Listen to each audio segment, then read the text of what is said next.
Welcome to our channel. నేను Naveen. బన్నీకి spot పెట్టిన Bollywood hero, ఆ విషయం ఏంటో, ప్రస్తుతం ఆ ట్యాగ్ లైన్ ఎందుకు వైరల్ అవుతుందో మనతో మాట్లాడడానికి సినీ అనలిస్ట్ శ్రవణ్ గారు ఉన్నారు. సార్తో మాట్లాడి ఆ విషయాలు ఏంటో తెలుసుకునే ప్రయత్నం చేద్దాం. నమస్తే అండి. నమస్తే అండి. ఇప్పుడు ఒక లైన్ అనేది వైరల్ అవుతుంది, బన్నీకి స్పాట్ పెట్టిన బాలీవుడ్ హీరో. ఏంటండి ఆ విషయం ఏంటి? ఎందుకు వైరల్ అవ్వడానికి కారణం ఏంటి? బన్నీ ఇప్పుడు మనకు ఉన్నటువంటి తెలుగు నుంచి సౌత్ నుంచి హీరోల్లో పాన్ ఇండియా స్టార్ దాటి పాన్ వరల్డ్ స్టార్కి వెళ్ళినటువంటి హీరోలు ఎవరైనా ఉన్నారంటే ప్రభాస్ అండ్ బన్నీ అని చెప్పుకోవచ్చు. అయితే ఈ మధ్యకాలంలో బన్నీ సినిమాలు పుష్ప కానీ, పుష్ప 1 and 2 ఈ చిత్రాలు భారీ ఎత్తున అంచనాలకు మించి సక్సెస్ అవ్వడం విధానాన్ని మనం చూసాం. అంటే ప్రభాస్ చిత్రం చూసినా అలాగే ఉంది. బన్నీ గారు, అల్లు అర్జున్ గారి విషయం సినిమాలో కూడా ఆ విధంగా ఉంది. 1000 కోట్ల క్లబ్ అని చెప్పి ఈ మధ్యకాలంలో చర్చ, అంటే సినిమా వర్గాల్లో అభిమానుల మధ్య జరిగేటువంటి చర్చ ఏంటంటే 1000 కోట్ల క్లబ్ అంటారు. అంటే ఏంటంటే సినిమా కలెక్షన్లు 1000 కోట్లు అవ్వడం అనేది, అట్లా ఆ తరహా 1000 కోట్ల క్లబ్లో బన్నీ చేరాడు, ప్రభాస్ చేరారు, రేపు ఇంకో హీరో చేరుతున్నాడు, రేపు ఇంకా ఆ హీరో చేరుతాడా చేరడా, ఇవన్నీ కూడా డిస్కషన్లు. ఏమిటా అంటే ఆ సినిమా తాలూకు కలెక్షన్స్ అంతా చేస్తే 1000 కోట్లు ఉండాలి. సో ఆ విధంగా చూస్తే బన్నీ ఆల్రెడీ 1000 కోట్లు దాటి 2000 క్లబ్ అని కూడా చాలామంది అనడం అయితే వింటుంటాం. అయితే ఈ మధ్య విడుదలైనటువంటి బాలీవుడ్ చిత్రం ధురంధర్ చిత్రం, రణవీర్ హీరోగా నటించినటువంటి రణవీర్ సింగ్ నటించినటువంటి చిత్రం తాలూకు సక్సెస్ మనం చూస్తూ ఉన్నాం. అది కూడా ఈ మొదటి నెల రోజులు, అంటే 4 వారాల్లో సుమారు అది 1000 కోట్లు దాటేసింది. కేవలం ఇండియన్ మార్కెట్లోనే 800-900 కోట్లకు ఎక్కువ కలెక్షన్ చేసినట్టుగా మనకు రికార్డ్స్ చెప్తా ఉన్నాయి. అంటే 1000 కోట్ల క్లబ్కి చేరువలో ఉంది అంటున్నారు. చేరిపోయిందనే చెప్పవచ్చు. ఎందుకంటే ఇప్పుడు ట్రెండ్ అది నడుస్తుంది. మీరు అబ్జర్వ్ చేశారో లేదో అని మొదటి నుంచి చెప్తా ఉన్నాను. భారతీయత, దేశభక్తి, దేశీయత, జాతీయత మీద చిత్రాలు తీసినప్పుడు కానీ, హిందుత్వం, హిందూ విశ్వాసాలు, నమ్మకాల మీద చిత్రం తీసినప్పుడు ఈనాటి ఉన్నటువంటి యూత్ ఎక్కువ కూడా వాటిని ఇష్టపడుతున్నారు. వాళ్ళ భుజాలకు వేసుకొని పనిగట్టుకొని ఈ చిత్రాన్ని పాజిటివ్ ప్రమోషన్ చేస్తున్న విధానం చూస్తూ ఉన్నాం. ధురంధర్ చిత్రం కూడా ఒక స్పైగా వెళ్ళినటువంటి, అంటే స్పై అంటాము, దాని అర్థమయ్యే భాషలో చెప్పాలంటే కోవర్ట్గా వెళ్తారు, అంటే ఆ శత్రు శిబిరంలోకి తన వ్యక్తిని చేర్చడాన్ని చూస్తూ ఉంటాం చాలా వరకు. అట్లాంటి తరగని స్పై అంటాం. అట్లాంటి ఆపరేషన్ కోసం భారతదేశం తరపున పాకిస్తాన్కి వెళ్ళినటువంటి ఒక వీరుని గాథను ఆధారంగా తీసుకున్నటువంటి చిత్రం అది. సో ఆటోమేటిక్గా మన దేశస్తులందరికీ కూడా దాని చిత్రం బాగా నచ్చుతుంది కూడా. ప్లస్ వాళ్ళ త్యాగాల విలువేంటో కూడా అర్థం చేసుకోవడానికి ఈ నేటి తరం యువకులకు, ఈనాటి బాలు రేపటికి పౌరులు అవుతారు కాబట్టి వాళ్ళకు కూడా ఎంత అవసరమో మనకు తెలుసు. కాబట్టి ఆ చిత్రం ప్రమోట్ ఆ విధంగానే చేస్తున్నారు.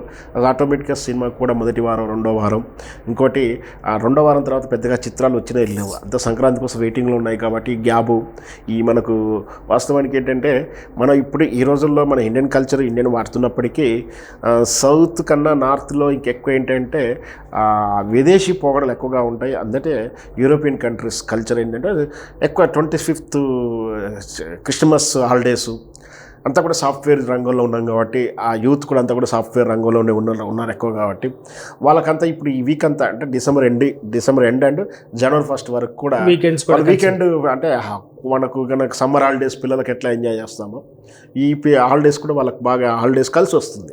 సో దాంతో ధురంధర్ చిత్రానికి కూడా కలెక్షన్లు పెరిగాయని చెప్పొచ్చు. ప్రస్తుతం ఏ సినిమా కూడా లేదు కదండి, అదే భారీ చిత్రం కదా. భారీ చిత్రం కదా, అంటే ఇండియా లెవెల్లో చూసినప్పుడు అదే చిత్రం.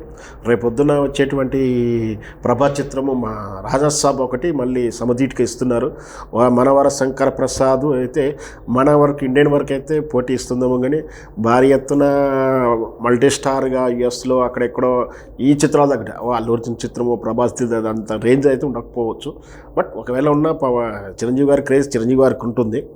సో ఈ మధ్య ఈ 2 వీక్స్లో సినిమాలు లేకపోవడం వల్ల, ప్లస్ సినిమా మీద మంచి పాజిటివ్ ఒపీనియన్ ఉండడం వల్ల, దాంతో ధురంధర్ అనేది కలెక్షన్లు స్పీడ్ గుర్రం పరిగెడుతూనే ఉంది. ఇంకా కూడా ఒక 1 week 10 days పరిగెడుతూ ఉంటుంది. ఆల్రెడీ 1000 కోట్లు దాటింది.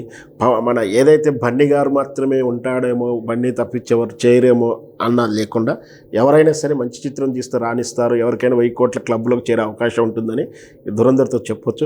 అంత మాత్రాన బన్నీకి ఏదో తగ్గిందనే నా ఉద్దేశం కాదు. So Bunny is Bunny.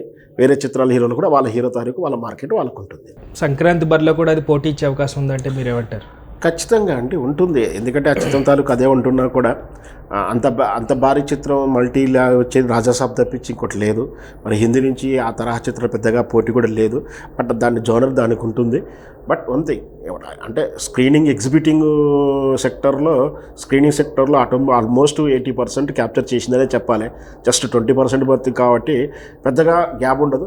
But ఈ క్రేజ్ అంతా కూడా రేపు వచ్చేటువంటి సాటిలైట్ కానీ ఓటీటీ ప్లాట్ఫామ్లో మాత్రం మంచి క్రేజ్ బిజినెస్ ఇస్తుంది. ఆటోమేటిక్ కూడా సినిమా ఒరిజినల్ కాస్ట్ కన్నా అంటే మేబీ 200-250 కన్నా ఎక్కువ పెట్టినటువంటి బడ్జెట్ ఉన్నట్టుగా అనిపిస్తుంది. అది 250 కోట్ల చిత్రం ఆటోమేటిక్గా 4 times 5 times కలెక్షన్ ఇచ్చిందంటే ఆటోమేటిక్గా ప్రొడ్యూసర్కి లాభాలు ఇచ్చిందని చెప్పాలి. జనరల్గా అయితే వచ్చిన 100 రూపాయలలో కలెక్షన్ టికెట్ ద్వారా కట్ అయిన 100 రూపాయల కలెక్షన్ చూపిస్తే 20 రూపాయలు 11 రూపాయలు 25 రూపాయలు 18 రూపాయలు మాత్రమే ప్రొడ్యూసర్కి పోతుంది. మిగతా అంతా వృధా ఎవరి వాటా వాళ్ళకి పోతుందని ఒక వార్త అవుతుంది. సో ఆ లెక్కన చూసుకున్నా ఇప్పుడు 1000 కోట్లు దాటింది కాబట్టి ప్రొడ్యూసర్ ఎప్పుడో సేఫ్ సూపర్ హిట్ అని చెప్పొచ్చు. సో పాన్ ఇండియా సినిమాల్లో చూస్తే అల్లు అర్జున్ గారు ఆల్రెడీ ఒక మార్క్ సెట్ చేశారు. అది కూడా ఇండియన్ హిస్టరీలోనే ఆ సంవత్సరానికి చూసుకుంటే టాప్లో ఉన్నారు. ఒక పక్కన అఖండ 2 పాన్ ఇండియా లెవెల్లో తీసి అంత సక్సెస్ అయ్యారంటే కాదు అని చెప్పలేము, కానీ సక్సెస్ఫుల్గా రన్ అవుతూనే ఉంది. ఇక్కడ ప్రేక్షకుల నుంచి వస్తున్న ఒక క్వశ్చన్ ఏంటంటే పాన్ ఇండియాగా ట్రై చేసిన బాలయ్య గారు, పాన్ ఇండియాలో ఆల్రెడీ వేసుకున్నటువంటి అల్లు అర్జున్ గారు కలిసి ఒక మూవీ చేస్తే కూడా అది ఇద్దరికి కూడా ప్లస్ అవుతుంది, మార్కెట్ని కొల్లగొట్టొచ్చు అన్న మాటలు వినిపిస్తున్నాయి. సో దాని గురించి మీరేమంటారు? ఖచ్చితంగా మల్టీ స్టార్ చిత్రాలు రావడానికి మంచి అవకాశం కూడా ఉంది, మంచి మార్కెట్ కూడా ఉంది. ఈ మధ్య చూస్తున్నాం కదా చిరంజీవి గారు వెంకటేష్ కలిసి నటించడం, త్రిపురాల చిత్రంలో ఎన్టీఆర్ను రామ్ చరణ్ కలిసి నటించడం.